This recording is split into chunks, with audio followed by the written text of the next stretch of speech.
Hi, I'm Weston. I love talking about the Astros, and I'm here to talk about Game 147, where the Astros lose 6-4 to the Diamondbacks. Yeah, that was a fun evening of baseball. Oh, what's that? Did you catch that slight sprinkling? That slight just the touch of seasoning, of sarcasm in my voice. Yeah, that game just kind of sucked. Yeah, that just sucked. The fourth inning is... wow. Alright, so before the fourth inning, Yordan Alvarez homers. He's just... golly, it's fun to watch Yordan Alvarez, isn't it? He absolutely rockets one 453 feet to dead center field, making it a 2-0 ball game, and you go, alright! This is going to be a good game! And then the fourth inning happens, and... I think I finally cracked it. Yeah, that's right. Who'da thunk it? Me. A kid in my parents' garage posting sports videos on the internet. I've cracked baseball, ladies and gentlemen. I know it's not who you expected, but I think I figured it out. Because all season long, the Astros have sucked against bad opponents, and yet somehow magically done incredible against playoff caliber teams. It's really odd, but I think I finally cracked the code. The Astros, the poor old Houston Astros, are simply victims of a bad environment. The playoff teams are the friends with good jobs and nice houses, whereas garbage teams, such as the Diamondbacks, no offense, are the bad influence burnouts who always have a bunch of empty spray paint cans in the back of their van. So the fourth inning, the first run scores on an error by Yuli where... I don't know why he decided to just stop before getting to the ball, but he just decided, yeah, this is far enough, and didn't follow through on that. The next run was scored on a double, which I love Kyle Tucker.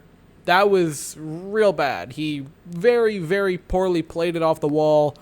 If he does it correctly, it's probably not a run-scoring play. But alas, he misplays it, and then it is a run-scoring play. The next one is on a Pavin Smith single, which the guy only got over to third because of a pass ball by Martin Maldonado. He allowed 2 pass balls in the same inning, and all this happened within like 2 minutes. And I want to say, it wasn't Maldonado getting crossed up. You could clearly see that it wasn't that. It wasn't like he set up, high and inside, and then it was low and outside. It was just that Maldonado could not catch the ball. It was fun. It was fun. That's a lie. In case you wanted any more proof that the Astros are simply victims of a bad environment, the 6th inning. Carlos Correa, sac fly, ties it at 3. So, there's a lot to unpack. First off is the fact that Yuli left the bag early. I think that's just sort of... he left it early.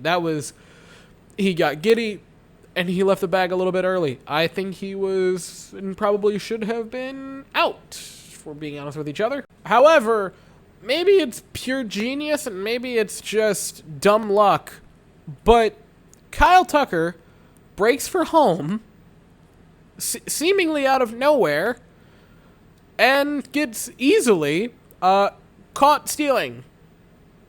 What? Now, the broadcast tried to play it off as like, well, perhaps Omar Lopez says, hey, they are, thinking about, not challenging, but objecting to the play, and they might deliberate on it, and Yuli is probably out. Because if the umpire sees it, he's just kind of supposed to let it go unless the other team is like, hey, was he on the bag? In which case, then they'd go, yeah, he wasn't, but if you didn't bring it up, I wasn't going to say anything. And I kind of love that option, because if that's what happened, Kyle Tucker did not have enough time to have it explained to him, like, hey, Kyle, they are questioning the call on the field. They could easily question it, and it will easily get overturned. So what I need you to do is break for home, get caught stealing purposefully. That way they can't challenge a play that isn't a play anymore, because there's been another play after it. However, there was not enough time for him to explain all of that, nor should he have said it out loud, because then, the other team and umpires could have heard it. So he most likely just said, hey, Kyle, head home, and Kyle Tucker, being the puppy dog that he is, was still like, I'm on it! So the Astros tie it in the 6th. They continue on. They get to extras after some good pitching by Stanek and Presley. We get to the 10th, where I know I said it yesterday, and I'm going to say it every single time there's an extra inning game until the rule is done at the end of the season, or until Rob Manfred 6, his clone army of Barry Bonds, upon my house, breaks down the board and raids the place. Yeah, y'all saw it coming. I hate the rule. Anyway, we give up 3 runs. Yimi Garcia pitches pretty poorly, gives up a homer, along with just a run otherwise. The Astros, to their credit, get a run back in the 10th. Jason Castro pinch hits for a single. He has been a fantastic pinch hitter. But that's all they get.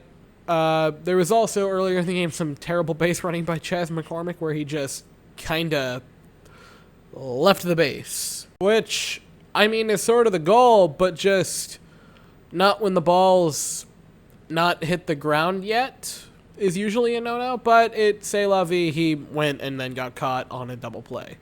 But hey, you want to hang your hat on something good? The pitching was great tonight. Well, at least the regulation pitching. Lance McCullers, fantastic game.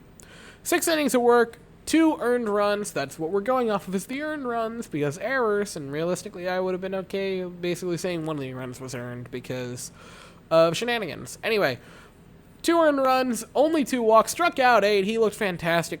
If you want to do yourself a favor, go on to Baseball Savant, go look at pitches and look at the 3rd inning for tonight, because that 3rd inning was a thing of beauty. 10 pitches, 3 strikeouts, a pair of them swinging. He was fantastic. And lowers his ERA to 3.11, which is 3rd best in Major League, or in the American League, behind Robbie Ray and Garrett Cole. That's pretty good company, because one of those guys is going to win the Cy Young, and the other one is going to have a large chunk of Major League Baseball fans going, okay, that was a massive snub. And if you're right behind those guys, that's great. McCullers is not going to win the Cy Young Award. I don't think any Astros fan is going to say he should. But he is having a fantastic season. He is having just a really, really good season right off of the payday, which kind of happened to Verlander, granted on a better scale because he did win the Cy Young. But Lance has really been that ace for the Astros this year. It's been awesome to see him just fully kind of break out in a way where a lot of fans are kind of noticing, like, oh, that Lance McCullers guy is pretty freaking solid. He's a good guy in the top of that rotation. Phil Maton did his job, went 2/3 of an inning, didn't give up a run, did give up a walk, however. Brooks Raley came in, got a really nice strikeout, battled the guy for a bit, but got him out. That's a positive for me. Ironically, the 2 performances Brooks Raley's had since I kind of mentioned him, he's been pretty solid. Ryan Stanek had a great 8th inning, got a strikeout. He looked good. Ryan Presley got he gave up a hit, but it was okay. Got a strikeout, looked pretty darn good. Yimi Garcia kind of just imploded, gave up the 2 earned runs, the 3 total. It was just a no fun, not very great game. The Astros offense wasn't bad. 4 runs is okay.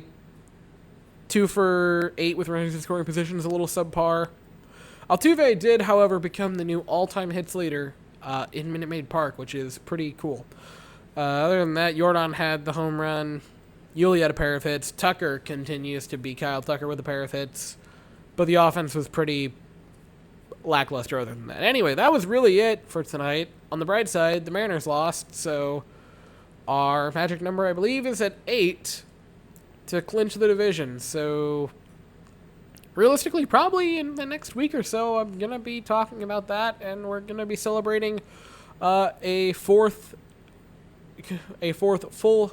consecutive full season division title, and the 4th title in 5 years, which is pretty impressive, but also the 5th straight postseason berth, and the 6th out of the past 7 years, which is crazy for the Astros. I'm not fully involved in saying they have a dynasty with this little period of time, but it's very, very good otherwise. It's been fun to watch. There's no other way to put it. Even in losses, I'm still being positive and talking about happy things. Anyway, that was it. We play again tomorrow, 2:10 Eastern, 1:10 Central. They're going to send out Zach Gallen, and we send out Zach Greinke. Gallen rolls in with a 4.44 ERA, and Greinke rolls in with a 3.94. Greinke kind of had a terrible start the last time out.